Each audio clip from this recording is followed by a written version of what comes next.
Middle ইস্টে থাকা সমস্ত মুসলিম কান্ট্রিদের জন্য খুবই বড় দুঃসংবাদ, কারণ মার্কিন কংগ্রেস যে আমেরিকা যুক্তরাষ্ট্রের আইন তৈরি করে থাকে তাই ঘোষণা করেছে 2027 সালের পর থেকে ইসরায়েল চাইলে আমেরিকার যে সৈন্যঘাঁটি, এআই প্রযুক্তি, অর্থনৈতিক সমস্ত কিছু খুব সহজে পরিচালনা করতে পারে। আর এটা আপনাদের কাছে গল্প মনে হলেও এটা বলে দিই, এটা তুর্কির সংবাদ মাধ্যম এটা হেডলাইন করে লিখেছে, আল জাজিরারও সংবাদ মাধ্যম লিখেছে এবং তথ্য অনুযায়ী উঠে আসছে। অনেকে প্রশ্ন করছে এটা কী করে সম্ভব।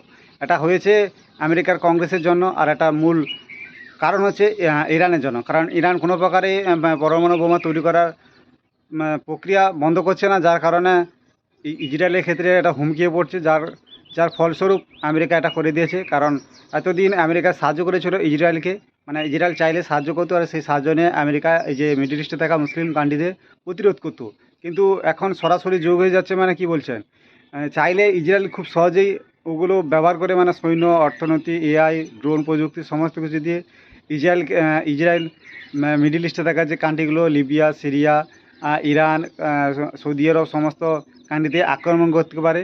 আক্রমণ মানে কি, যদি আক্রমণ করে প্রতি আক্রমণের জন্য, মানে প্রতিরক্ষার কাছে আক্রমণ, মানে হুমকির ক্ষেত্রে যেটাকে বলা হয় আক্রমণ, সেটা মূলত ইরানের কারণে হয়েছে। ইরানকে বারবার আমেরিকা বোঝাতে চেয়েছিল যে তাদের পরমাণু বোমা তৈরি করতে কোনো প্রকারে দেবে না, কারণ সবাই জানি যদি ইরান পরমাণু বোমা তৈরি করে ফেলে তাহলে সবার প্রথম প্রয়োগ করবে ইসরায়েলের উপর, যেটা ইসরায়েলের অস্তিত্বের হুমকিয়ে পড়ছে। যার যার কারণে এইসব দেখে মার্কিন কংগ্রেস এটা আইন পাস করতে চলেছে 2027 সালে।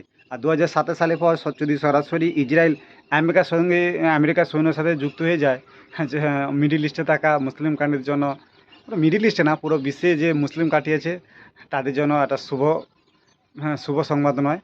কারণ আমরা সবাই জানি যে মানে নিউজে দেখেছি 2023 থেকে 2026 সাল পর্যন্ত ইসরায়েল মিডিল ইস্টে যে মুসলিম কান্ট্রি কোনো না কোনোভাবে আক্রমণ করে প্রায় 23 লক্ষর মতন মানুষকে হত্যা করেছে। আর এই যে কেবলমাত্র গাজাতে প্রায় 85,000 মতন নাকি মানুষ হত্যা করেছে, এটা নিউজ তথ্য অনুযায়ী।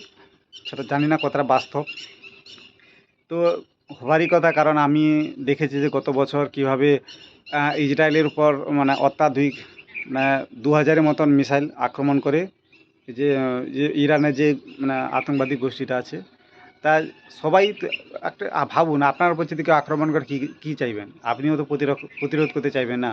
ঠিক একইভাবে ইরানও যেভাবে আক্রমণ করছে মানে ইসরায়েলের উপর তারা আতঙ্কবাদী সংস্থা দিয়ে, তা তা দেখে আমেরিকাও বাধ্য হয়েছে, মানে ইসরায়েলের একটা কূটনীতি চালও বলতে পারেন, বাধ্য হয়ে মার্কিন কংগ্রেস এবার ইসরায়েলের সঙ্গে তাদের সৈন্য, এআই, ড্রোন প্রযুক্তি সমস্ত সামরিক সরঞ্জাম যোগ করে দিয়েছে।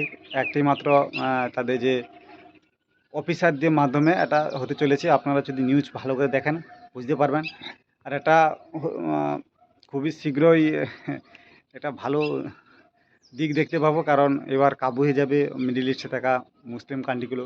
কারণ ওরা কোনো প্রকারেই চায় না ওইখানে ইসরায়েল কান্ট্রিটা জীবিত থাকুক, কারণ সবাই তো বাঁচার অধিকার আছে। ভুলে যান না আপনি, কত সালে তাদের অস্তিত্ব এসেছে 2046 সালে। তা এসেছে কি হয়েছে, তারা সব মানুষ তো না, মানুষ হলে তো গিয়েছে। আপনি যদি আর তাদের উপর আক্রমণ করেন তারা চাইবে তো বাঁচতে না। এটা মুসলিমদের জন্য ভালো নয়। তা যদি ভিডিওটি করা ভুল হয়ে থাকে তা আপনারা সংশোধন করে দেবেন, আপনারা উপদেশ দেবেন। তো চলুন, দেখা হচ্ছে পরের ভিডিওতে।